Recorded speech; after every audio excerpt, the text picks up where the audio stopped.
E se eu te dissesse que em meio a decisões impensadas, conflitos humanos e o silêncio do deserto, Deus estava escrevendo uma história de promessa e redenção? Em Gênesis 16, vemos como escolhas marcadas pela dor e pelo desespero podem levar a encontros transformadores com o Deus que tudo vê. Esta não é apenas uma história antiga, é um reflexo de nossas lutas diárias, quando pensamos que estamos sozinhos mas na verdade estamos sendo vistos e guiados por Ele. Prepare-se para mergulhar em um capítulo poderoso, onde o céu toca a terra e a voz de Deus ecoa no meio do deserto. Vamos juntos explorar o plano divino escondido nessa narrativa épica. Gênesis 16. Sarai, mulher de Abrão, não lhe dava filhos. Mas ela tinha uma serva egípcia chamada Agar. Então Sarai disse a Abrão: O Senhor me impediu de ter filhos. Tome a minha serva. Talvez, por meio dela, eu possa formar uma família. Abrão concordou com o que Sarai disse. Assim, depois de Abrão ter vivido 10 anos em Canaã, Sarai, sua mulher, tomou Agar, sua serva egípcia, e deu-a a Abrão como mulher. Ele possuiu Agar, e ela concebeu. Quando soube que estava grávida, começou a desprezar sua senhora. Então Sarai disse a Abrão: A responsabilidade pela injúria que estou sofrendo é sua. Coloquei minha serva em seus braços, e agora que ela sabe que está grávida, despreza-me. Que o Senhor seja o juiz entre mim e você.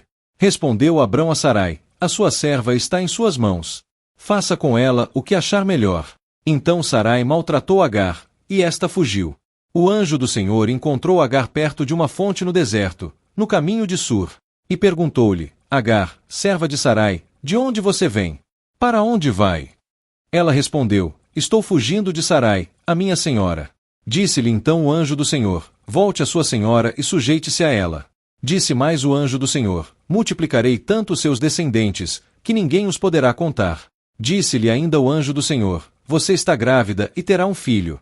Ele se chamará Ismael, porque o Senhor ouviu o seu sofrimento.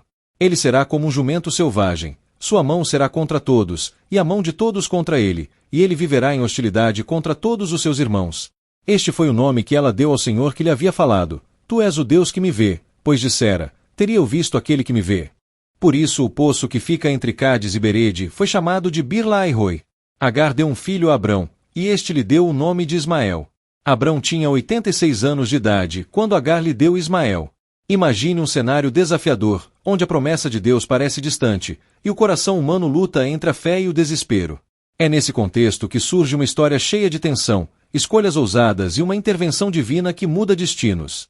Em Gênesis 16, somos transportados para um drama que envolve Sarai, Abrão e Agar, cada um enfrentando os dilemas de seus papéis no plano maior de Deus. Aqui, o deserto não é apenas um lugar físico, mas um símbolo das lutas internas e dos encontros inesperados com o Deus que tudo vê. Venha comigo desvendar cada versículo e descobrir como, mesmo nas situações mais difíceis, Deus trabalha para cumprir sua promessa. Versículo 1.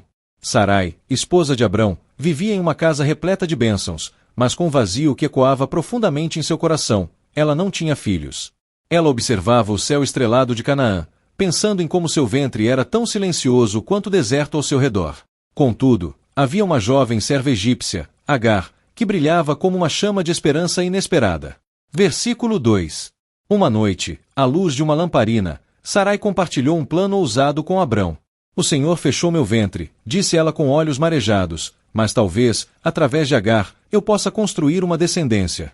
A ideia pairou no ar como um desafio, e Abrão, com um olhar pensativo, concordou. Versículo 3. Assim, Sarai, como uma estrategista decidida, levou Agar até Abrão. No silêncio profundo da noite, a jovem egípcia, ainda cheia de temores e sonhos próprios, tornou-se parte de algo muito maior do que imaginava.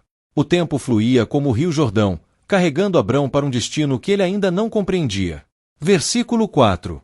Logo, a notícia que mudaria tudo chegou. Agar estava grávida. A bênção da vida se formava em seu ventre, mas junto com ela, crescia também o orgulho e o desprezo por Sarai. Agar, que antes servia obedientemente, agora olhava sua senhora de cima, como se tivesse vencido uma batalha invisível. Versículo 5.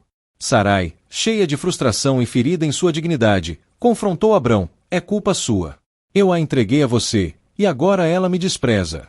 Sua voz tremia como o vento antes de uma tempestade. Que o Senhor julgue entre mim e você.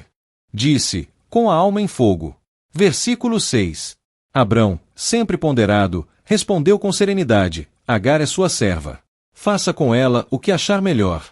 E Sarai, movida pela dor e insegurança, começou a tratar Agar com severidade.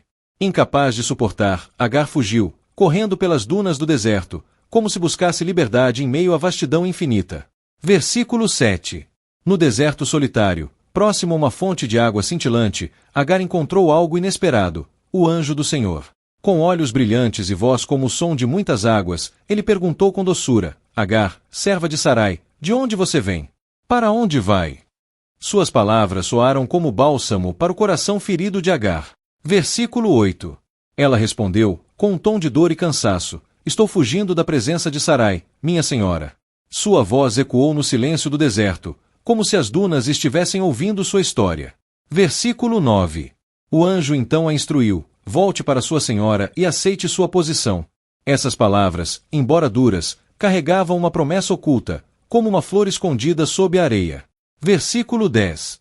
Com um olhar radiante, o anjo declarou: Multiplicarei seus descendentes tanto que eles serão incontáveis, como as estrelas que brilham neste céu. Agar, em sua fragilidade, foi tocada pela grandeza do plano divino. Versículo 11. Você está grávida, continuou o anjo, e terá um filho. Dê a ele o nome de Ismael, porque o Senhor ouviu o seu clamor. Ismael, um nome que vibrava como uma música divina, trazendo a lembrança de que Deus está sempre atento. Versículo 12. Seu filho será como um jumento selvagem, explicou o anjo. Ele será livre, indomável, e viverá em constante desafio com os outros. A visão de um homem forte e independente surgiu na mente de Agar, como uma promessa de que seu filho seria notável. Versículo 13. Agar, emocionada, olhou ao redor e declarou: Tu és o Deus que me vê. O poço ao seu lado tornou-se um santuário, um lugar onde ela viu a face do Senhor e percebeu que não estava sozinha no vasto deserto. Versículo 14. O poço foi chamado de Bir-Lahai-Roi, que significa o poço daquele que vive e me vê. Era um marco eterno de que, mesmo nos lugares mais solitários, Deus está presente. Versículo 15. Agar voltou, e quando seu filho nasceu, Abrão deu-lhe o nome de Ismael. Naquele momento, o som do nome foi como um eco de esperança, lembrando a todos que o Senhor ouve os aflitos. Versículo 16. Abrão tinha 86 anos quando Ismael nasceu. O velho patriarca, com olhos cansados mas cheios de expectativa, segurava em seus braços o menino que seria o começo de uma grande promessa. E assim concluímos a jornada por Gênesis 16, uma história que nos lembra que, mesmo nos desertos da vida, Deus nos vê, ouve nosso clamor e cumpre suas promessas. Se essa mensagem falou ao seu coração, não guarde só para você. Deixe seu like, inscreva-se no canal e ative o sininho para não perder nenhum conteúdo que fortaleça sua fé. Compartilhe esse vídeo com alguém que precisa ser lembrado de que Deus está no controle. Juntos, podemos espalhar a palavra e fazer este canal crescer para alcançar mais vidas. Que Deus abençoe você e até o próximo vídeo.